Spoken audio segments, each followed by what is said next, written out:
오늘 이제 두 번째 주일은 원래 나한기도 법회인데요.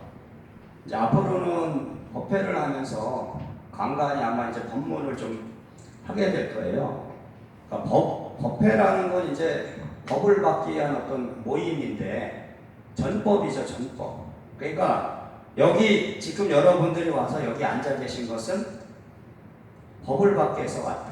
근데 아무것도 모르는 것 같지만 마음과 마음에서 이심전심으로 법이 들어가고 있단 말이죠.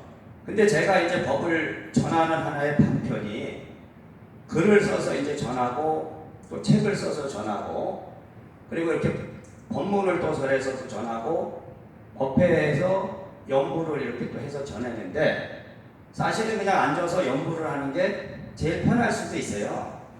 그러니까 여러분도 이제 당일 어떤 컨디션이 있는데 몸에 저도 이제 말할 수 없지만 우리는 이 에너지를 많이 받거든. 근데 이 에너지가 아주 이 몸으로 미세하게 여러분들이 느낄 수 없을 정도로 그런 게 많이 있어요. 그래서 어디 예를 들어 뭐 어느 자리를 가도 그 기운을 바로 우리가 느끼고 있기 때문에 그러니까 이 몸이라는 게 아주 신비한 겁니다. 그러니까 이 몸이 바로 이 우주와 하나이기 때문에 내 이 몸 자체가 우주의 기운을 느끼는 거죠. 그러다 보니까 말할 수 없는 어떤 그런 몸의 상태들이 있습니다. 근데 그거는 뭐 말한다고 알 수 있는 것이 아니고 여러분 스스로 체험하지 않고는 알 수가 없는 것이다. 그래서 제가 이제 며칠 전부터 여기 이제 현등사에 이제 정각이 여러 개가 생겼잖아요. 그래서 정각에 대해서 이제 설명을 사실은 그거를 자세하게 쓰다 보면 너무 복잡해지고 그래서 이제 간단하게 대략적으로 여러분이 알고는 있어야 되거든. 여기 현등사에 오시는데 현등사에 이제 정각이 여러 개가 있는데 거기에다 내가 이제 명칭을 다 현판을 붙여서 여기는 무슨 정각, 여기는 무슨 정각 해도 아직은 그렇게 다 돼 있질 않죠. 근데 현판을 달아놔도 예를 들어 이제 여러분의 후배들이 왔을 때 여기 이 정각은 뭡니까 했을 때 설명을 사실은 할 줄 알아야 되거든. 근데 여기 오셔서 지금 앉아 계신 분은 저 금강행 보살님 빼고는 다 유발법사들이거든요. 제가 이제 법신의 인연법을 열어서 출가수행자의 법으로 머리를 깎고 삭발을 하는 스님의 법을 열었고 그리고 머리를 길렀으나 이렇게 법당을 조성해 모시고 수행적법 본격 스님하고 똑같이 하는 사람은 출가법사의 법을 또 열었고요.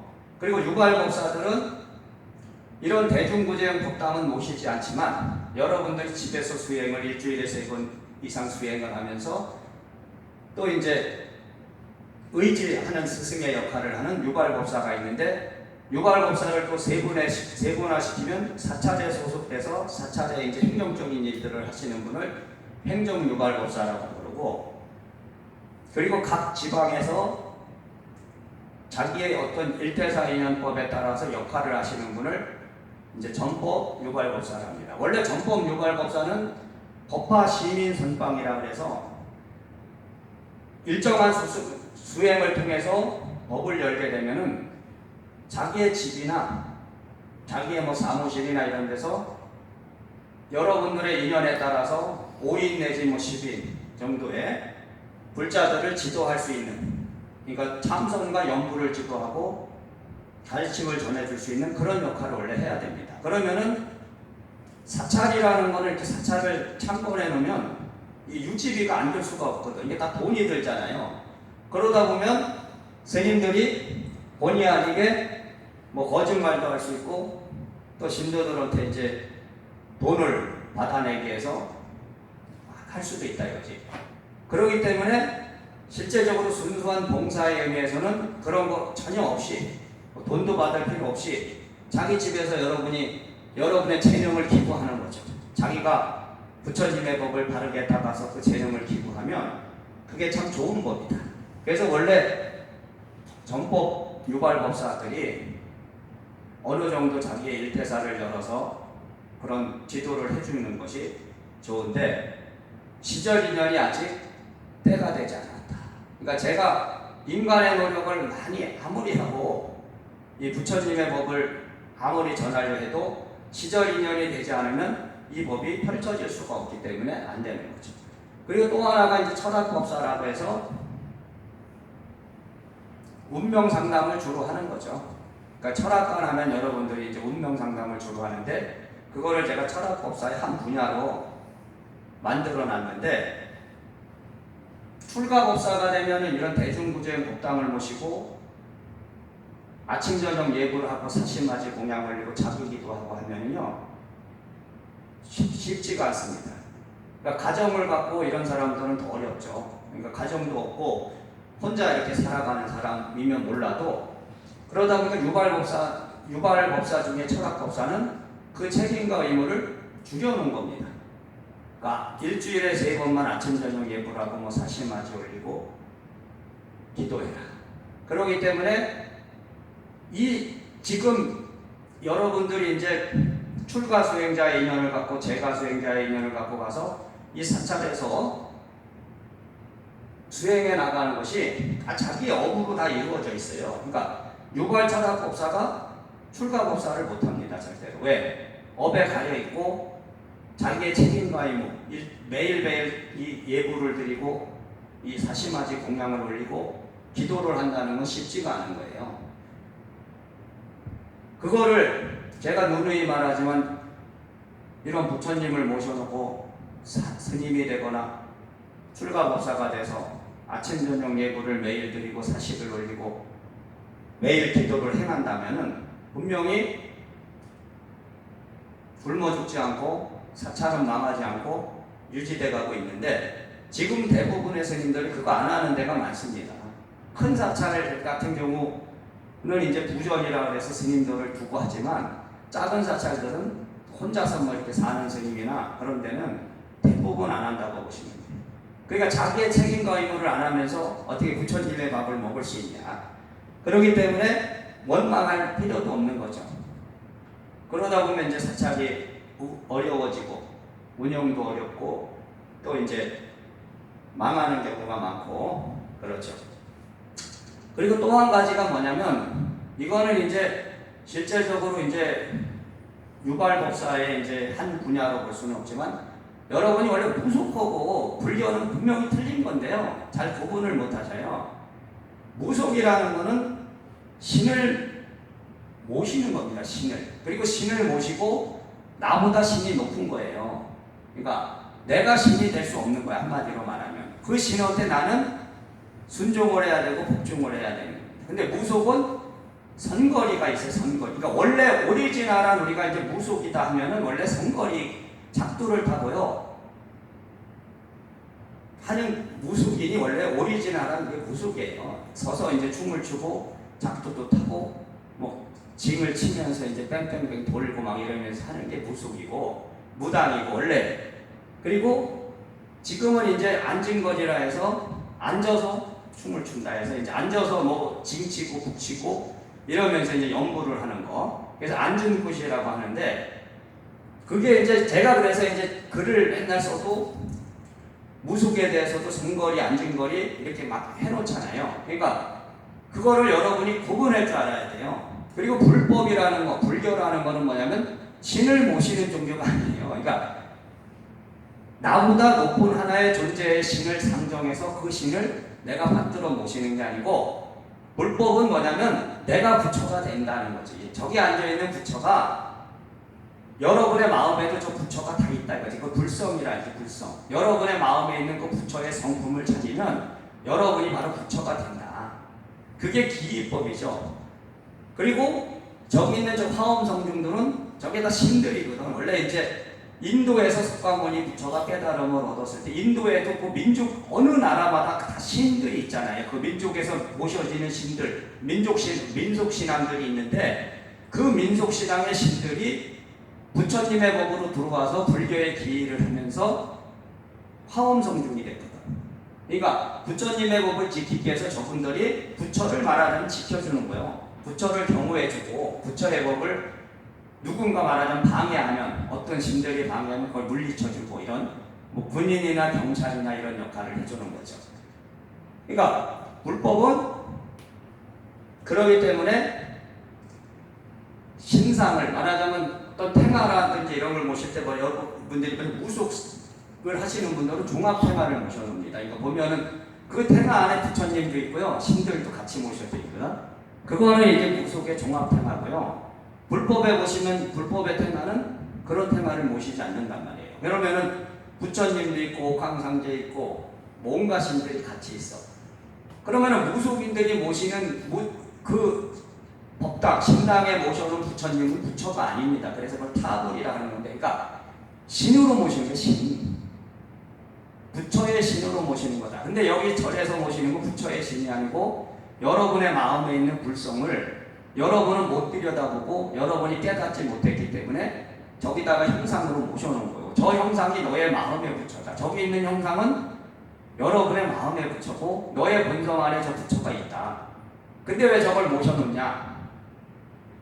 저거를 하나의 수행의 대상으로 보는 겁니다. 그러니까 내 마음에 저게 있는 거는 맞는데 저런 형상을 모셔놓음으로써 저 형상에다가 내가 말하면 처음에는 원래 형상의 절을 하는 건데 내가 마음의 본성이 회복되면 형상의 절을 하는 게 아니고 내 마음에 있는 본성의 부처에다 절을 하는 겁니다.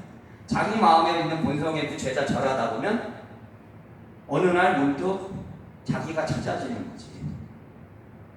그러니까 여러분의 자기가 찾아지면 그게 바로 이제 깨달음이고 그런 거죠. 그래서 여기에 이제 제가 이제 이 법신불교의 1회사를 2004년에 열었는데 새로운 법입니다. 이게 그러니까 새롭다는 건 뭐냐면 2004년 이전에는 법신불교라는 게 없었습니다. 그러니까 2004년 내가 3월 1일을 이제 정법 원년이라 해서 이 법을 열었기 때문에 그 전에는 법신불교 없었잖아요. 제가 이제 법신불교를 열었기 때문에 그때부터 시작된 거죠. 그러니까 창조된 겁니다. 시작돼서 세월이 흘러가면서 그 법을 하나씩 열어왔는데 그 법은 누가 열었냐면 제가 일방적으로 독단적으로 연 것이 아니고 저의 인연자들, 그러니까 저하고 만난 여기 제자분들이 청을 했단 말이에요. 그러니까 여러분들이 부처님한테 청을 하잖아. 여기 앉아서 오늘 법회에 참석하시고 어떤 불공을 드리고 뭐 천도제를 지내는 거는 부처한테 뭘 구하기 위해서 청을 하는 거니까 제자가 저한테 이제 얘기를 한단 말이에요.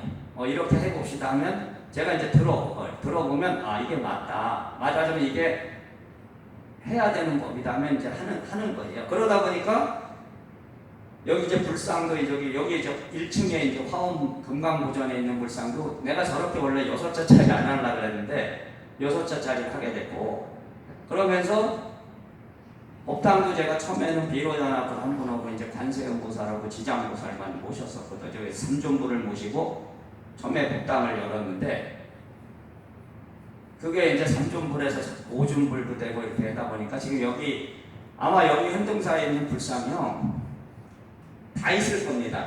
그러니까 어느 절이든 지금 우리가 이제 부처의 형상이라든지 보살의 형상이 다 있어요. 여기 웬만한 거는 없는 불상이 없습니다.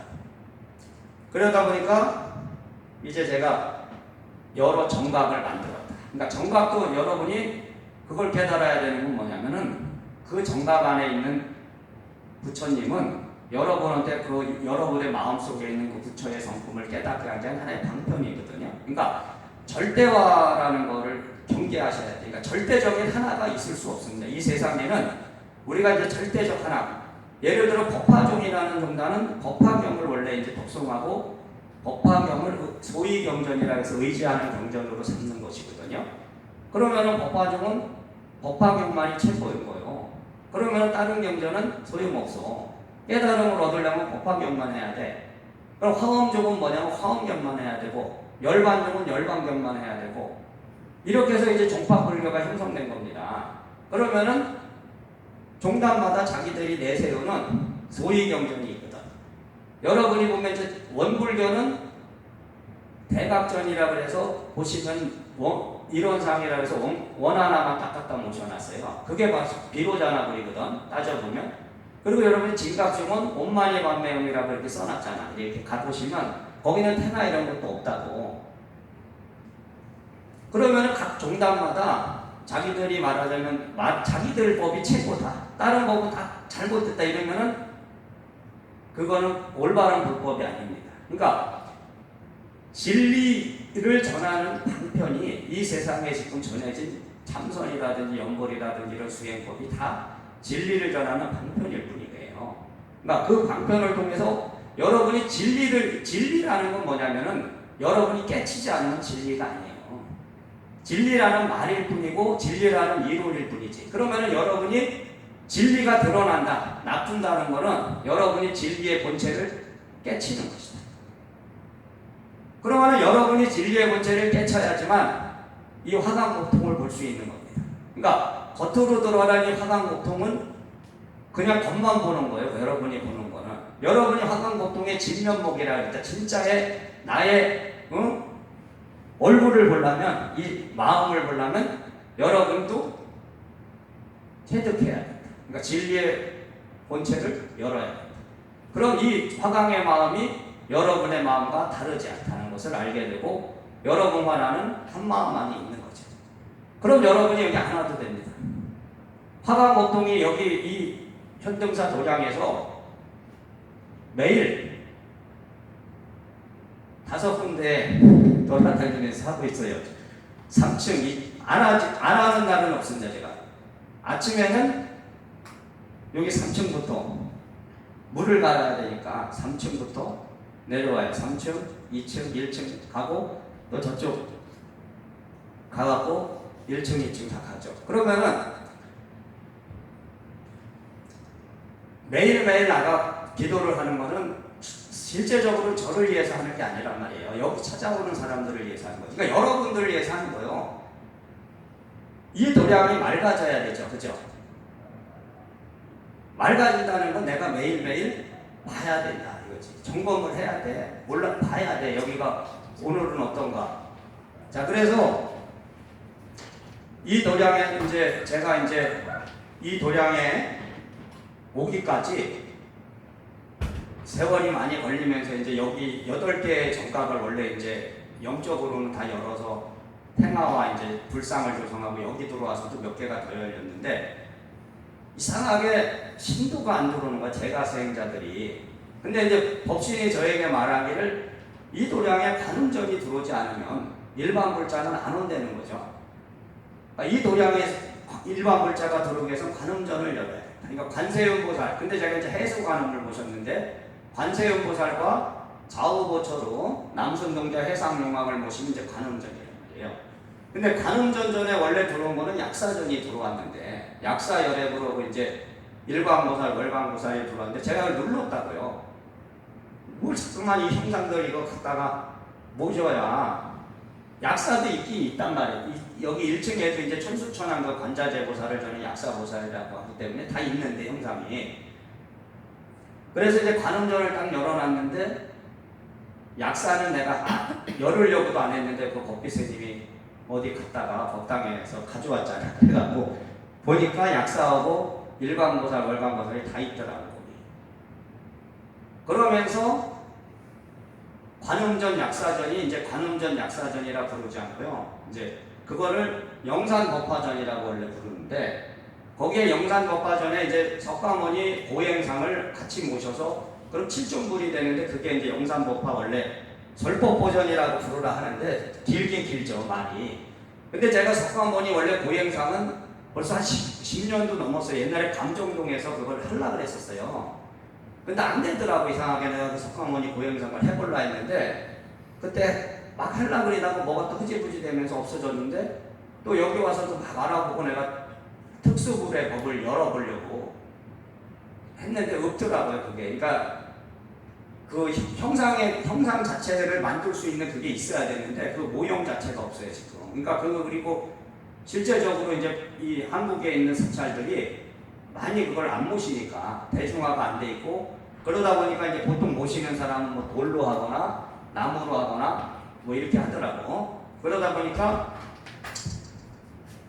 여기에 지금 정각이 그래서 명칭이 다 확정됐는데요. 그래서 영산법화 설법보전이 원래 지금 임시고 저기 가동이 있고 여기는 나동으로 이제 등기상 돼 있으니까 저 가동 1층에 지금 현재는 이제 석가모니 고행상만 없고 거기 관음전하고 약사전은 같이 돼 있죠. 그래서 거기에 임시로 지금 이제 돼 있고 거기 이제 열반상이 다른 데는 이제 열반전이라고 부릅니다. 그거를 원래 열반전. 근데 저는 광명보전이라고 그걸 부르거든. 근데 여기서 삼존부를 모신 법당은 그냥 전입니다. 그러니까 여기 1층이 지금 화엄 금강보전이잖아요. 근데 원래는 그러면 삼존불만 모셔 있으면 화엄전, 금강전 이렇게 부르는 건데 저는 오존부를 모시면 보자를 써서 보배 보자를 써서 보전이라고 부른다. 그러면 저기 열반상은 한 분만 있으니까 원래는 이제 광명전이 이렇게 불러야 되는데 광명보전이 이렇게 부르는 건 형상 자체도 뭐 실제적으로는 이제 삼존불이나 오존불을 하나 이제 구분하는 걸로 뭐 전과 보전이라고 하지만 열반상은 실제적으로 한 분밖에 모실 수가 없잖아요. 거기다 뭐 열반상을 오존불로 모실 수도 없고 그러다 보니까 그거를 광명오전이라는 것은 천상의 여러분이 이제 천상의 세계로 가는 것은 뭐냐면 광명의 빛을 따라 간다 그러거든. 그러니까 여러분이 이 세상을 하직하면 빛이 탁 들어온단 말이에요. 그럼 그 빛을 따라 가야 돼. 그러다 보면은 여러분이 지은 업이 적으면은 선업을 많이 들면 빛이 강할 것이고 악업을 많이 들면 빛이 어두울 것이다.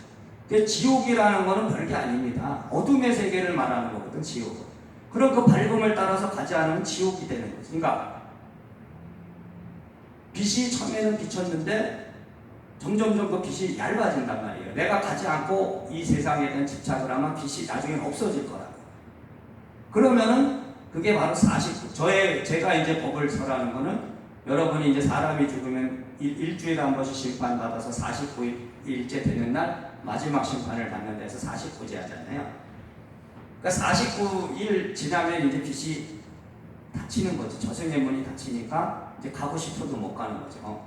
그래서 광명의 빛을 따라가 해서 광명보전이라고 제가 부르는 거예요. 그거를. 열반이라는 거는 원래 이제 스님들이 돌아가시고 죽고 이러면 더 열반하셨습니다. 여러분. 근데 열반은 사실은 생사를 다 깨달은 사람이 열반한 거지 죽은 거 그냥 임종이지. 임종. 아유 임종하셨어요. 이래야 되는데 아니면 여러분이 돌아가셨어요 이러잖아요. 그죠? 세속에서. 근데 돌아가셨어요라는 말에는 엄청난 뜻이 있는 거지. 그죠? 어디로 돌아갔냐? 원래 왔던 곳으로 가셨다는 뜻이니까 사실은 돌아가셨다는 건 대단히 좋은 의미인데 우리 살아있는 사람의 입장에서 슬프죠. 그죠? 내가 내 옆에 있었던 사람인데 죽었어.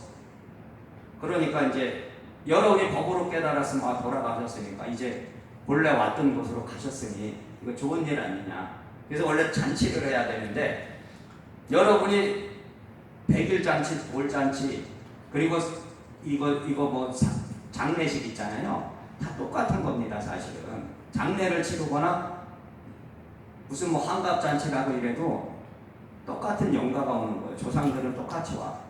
그러니까 장례식이라고 꼭 나쁘고 환갑잔치라고 좋고 그런 게 아니죠. 그러니까 다 똑같은 잔치인데 우리 인간이 이 살아있는 사람의 입장에서 그죠? 죽은 장례식을 슬퍼하고 뭐 환갑이나 뭐 이거 백일 이런 건 또 좋아하는 거지. 그러니까 그래서 다른 곳에서는 열반전이라고 그러는데 저는 그걸 광명보전이라고 그럽니다. 그리고 여기 밖에 여기 삼존불 밖에 모셔놓은 법당 있잖아요.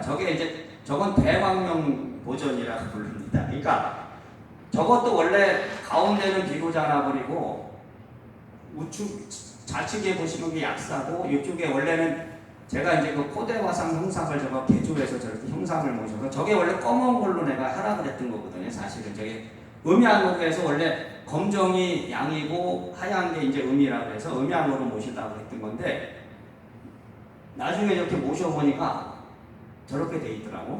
그래서 어쩔 수가 없잖아요. 저렇게 해놓은 거를 뭐. 그래서 저 밖에 있는 게 이제 대광명보전이고요.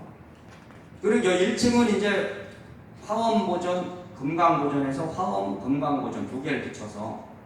근데 여러분이 이 경이라는 거 우리가 화엄경, 금강경, 법화경, 열반경이 뭐냐면 법입니다. 법. 그러니까 화엄의 법을 전하는 게 화엄경이고 금강의 법을 전하는 게 금강경이고 법화의 법을 전하는 게 법화경이고 열반의 법을 전하는 게 열반입니다. 그래서 이 정각의 명칭은 화엄보전이라는 건 화엄의 법을 전한다는 뜻입니다. 화엄경의 법을 전한다. 금강보전은 금강경의 법을 전한다. 그리고 여기가 일승법화보전이잖아요. 일승법화보전. 원래 법화경의 사상이 일승의 법인데 제가 그냥 원래 법화보전이라고 부르려다가 앞에 일승까지 붙여서 일승법화보전이 됐어요. 여기가 일승법화보전. 그러니까 뭐냐면은 법화의 법을 전한다. 법화경의 일대사를 전하기 위해서 이 정각이 필요한 것입니다. 그리고 저기 보시면 명구전. 근데 이제 거기도 앞에는 일승을 붙여서 일승 명구전이라고 부르죠. 그래서 저기 지장보살하고 도명론장 오독기왕 그리고 10대 명왕 그리고 원래 이 업경대가 절로 가야 되는데 자리가 좁아서 여기다 앞에 놨죠. 그래서 이게 업경대까지 해서 그리고 뭐 사랑 대신 삼신패가는 다 하시니까 근데 여기를 보시면 이게 33천도거든요. 제가 이거를 33세 비로자나분입니다. 원래 우리 이제 이 인도의 사상에서 뭐 28전 사상, 33전 사상이 있는데 상징으로 제가 했는 건 상징. 그러니까 이것도 뭐냐면 죽어서 가는 저승의 세계는 그냥 광명의 빛을 따라가는 법심의 자리일 뿐이지 거기에다가 뭘 구분을 해서 이것저것 뭐 몇 천이고 뭐 할 필요가 없는 건데 그게 지금 시대의 이제 형식의 어떤 불교다. 그래서 제가 상징적으로 이렇게 33명의 비로자나불을 그런데 이게 원래 이제 대조사전이라고 이제 원래 부르는 건데 이제 제가 죽고 나면은 이제 그게 법신불교의 이제 교조전으로 바뀝니다. 제가 살아있을 때는 그냥 대조사전이라고 부르는데 그러니까 여기에 하나의 법이 있다. 그러니까 여러분이 어떤 법신의 일대사의 인연이 있다면은 저런 태나를 하나 보고 저런 형상을 하나 봤을 때도 뭔가 와야 돼. 뭔가 이렇게 느낌이 오고 감흥이 온다. 와야 되죠. 자 그리고 여기 올라가시면 20조사전이 있습니다. 20조사전. 비로자나불을 주불로 해서 지혜제일 문수보살하고 실천제일 보현보살. 그러니까 문수는 뭐냐면 여러분이 사자를 타고 있는 게 문수고요. 지혜를 상징하고요. 보현은 코끼리를 타고 있어요. 그래서 실천을 말하는 것입니다. 그러니까 지혜가 없으면 실천하지 못하는 지혜와 실천 하나다. 그럼 왜 20조사전이냐면 여러분은 살아서 부처가 되고 살아서 아라한이 돼야 되지 죽어서 부처되고 죽어서 아라한이 되는 법은 없어.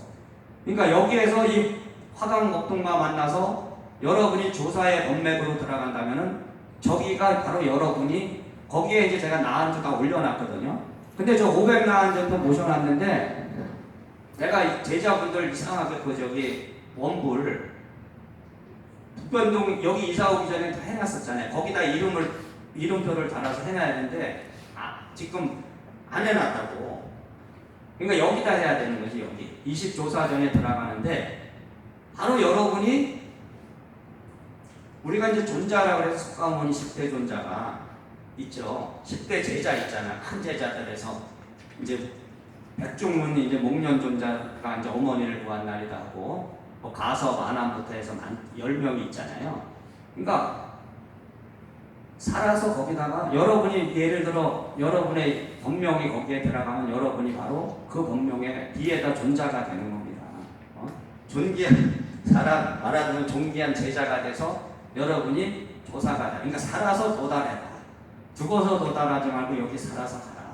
그래서 거기다 상징으로 20조사전을 모시게 된 겁니다. 그러니까 여러분이 바로 살아서 도달해야 되는 그런 제자들이죠.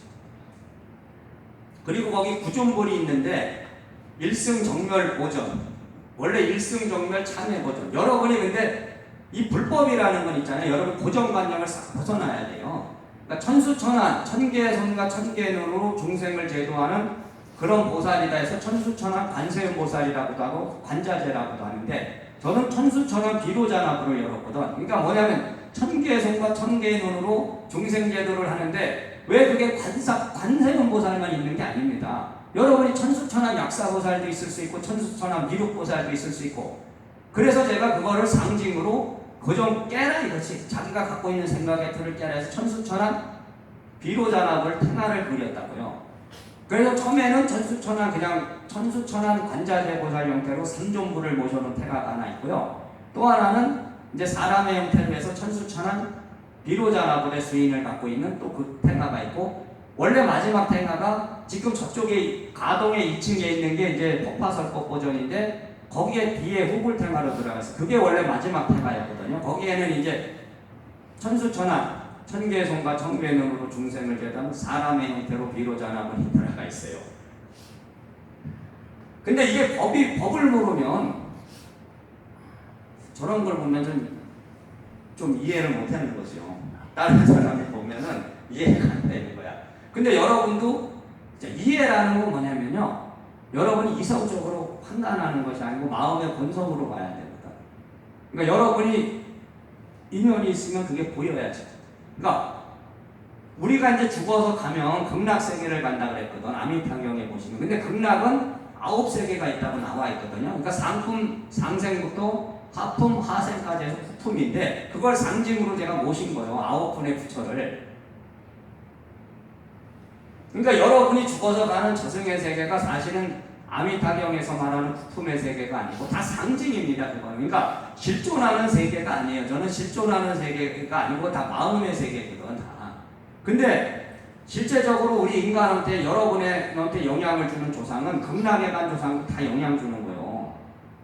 상품에 간 조상이 아닌 이상은요 중품 하품도 다 여러분한테 옆구리를 줍니다. 한없는 조상도 없고 중품 하품 갔다가 그 사람이 무화가 된 거 아니잖아요. 깨달음 얻은 거 아닙니다. 여러분의 부모님들이 깨달음 얻었나요? 여러분 부모가 돌아가셨는데 극락세계에 들어갔다 해서 그분들이 무화가 됐을까요? 여러분의 자식에 대한 근심 걱정 없어졌고 자기가 살아생전에 한가졌던 거 없어졌나? 다 그대로 간직하고 있거든요. 그러니까 상품으로 보내야 돼. 상품. 그게 뭐냐면 아라한의 세계란 말이야. 그러니까 여러분의 마음이 아라한이 되면 여러분의 조상도 아라한이 되는 거예요. 근데 여러분의 마음이 아라한이 안 되면 조상은 아라한이 안 되지. 왜? 자기가 한이 있는데 여러분이 한이 있는데 조상이 한이 풀리겠어요? 그래서 여러분의 마음과 조상의 마음은 하나다. 이거예요. 그러니까 여러분의 마음을 보면 조상의 마음을 알 수 있고 조상이 지금 어디가 있는지 알 수 있는 거지. 여러분이 무화가 돼버리면 조상도 다 원하는 말하자면 무화의 아라한 세계로 간다. 그래서 부품의 부처를 모셔서 그것을 이제 정멸보공이라고 한다. 원래 정멸보공이라는 게 여러분이 이제 석가모니 사리를 모시는 걸 정멸보공이라고 부르거든. 근데 이제 저는 사리를 모시는 것이 아니고 이제 형상을 9번을 모셔놓고 여러분한테 깨달음의 인연법을 주기 위해서 다 만들어진 것이다. 이 형상을. 근데 분명히 아셔야 되는 거는 이 형상과 태가는 저를 위해 모신 게 아닙니다. 이 정각도 저를 위해 모신 게 아니고 이 도량에 찾아올 누군가를 위해서 모셔진 것이. 그리고 삼신각에 원래 산왕 대신 용왕 대신 칠원성도만 모시려고 했는데